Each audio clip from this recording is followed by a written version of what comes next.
everything went into slow motion for me. I kind of threw my bike off to the side. I ran. I saw smoke. I saw people burning.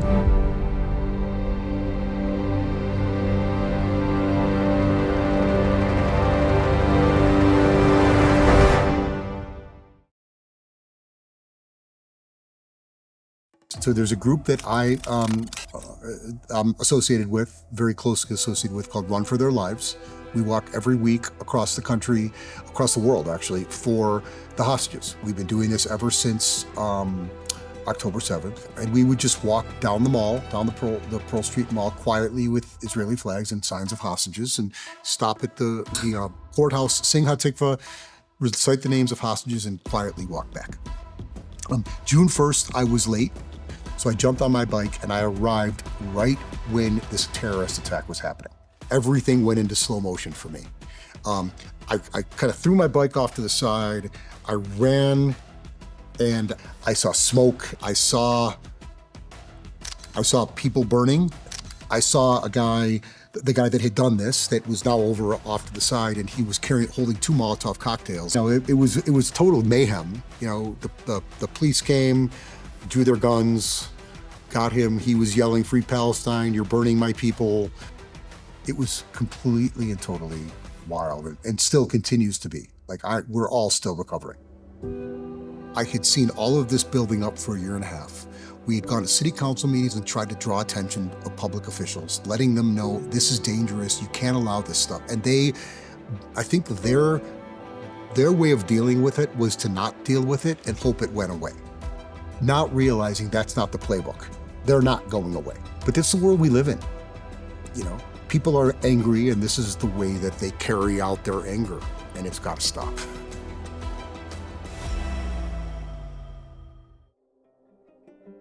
There's a group that has been gathering on the corner of Canyon and Broadway in Boulder every Saturday between 11 and 12. They call themselves the Rocky Mountain Peace and Justice Center. This is a group that comes out, and their members come to our city council meetings, and they constantly disrupt. They hold wanted posters. At least one of them held a wanted poster that was created, a Western-style wanted poster of the city council members that will not give in to their demands. One of their members got up in the face of an 88-year-old Holocaust survivor and screamed at her just because she gave a 2-minute quiet public comment. That same 88-year-old Holocaust survivor wound up being severely burned on June 1st. This is who we're dealing with in the Rocky Mountain Peace and Justice Center. I decided after October 7th that I was going to go out and stand with them, because I wasn't going to see Palestinian flags and anti-Israel signs and signs accusing our Congress people and Israel of genocide. For standing outside with an Israeli flag on the corner in Boulder, I was approached and threatened. I told you not to come here, Jew knows. Jew knows. You know what? Work will set you free. What's that? Work will set you free. Work will set you free. This was said to me on a street corner in Boulder.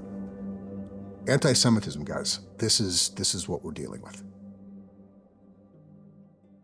History has a way of, whether you want to say it repeats itself or it rhymes, as Mark Twain said, that happens. And there's different technology, and there's different vehicles of propaganda and all of that stuff. But there's a lot of things that are very, very, very similar. And that's part of the reason why I open my mouth and I'm not a wallflower. I don't think that Jew hate is going anywhere, unfortunately. Do I think we can do something about it? I think we can. There's that end of the curve that's going to be too far gone. But then there's this group that we really need to get to. And I think it's very, very important that we get to the schools and that we get to the colleges. There is certainly an opportunity for the future, but we need to build the Zionists of the future, and we need to ensure that we're educating people. The most important thing I have to say today is that we all have a voice, but the most important thing about that voice is if you stay quiet and you don't use it, it's not doing much good. So use your voice, amplify your own voice, and make sure that other people are hearing it.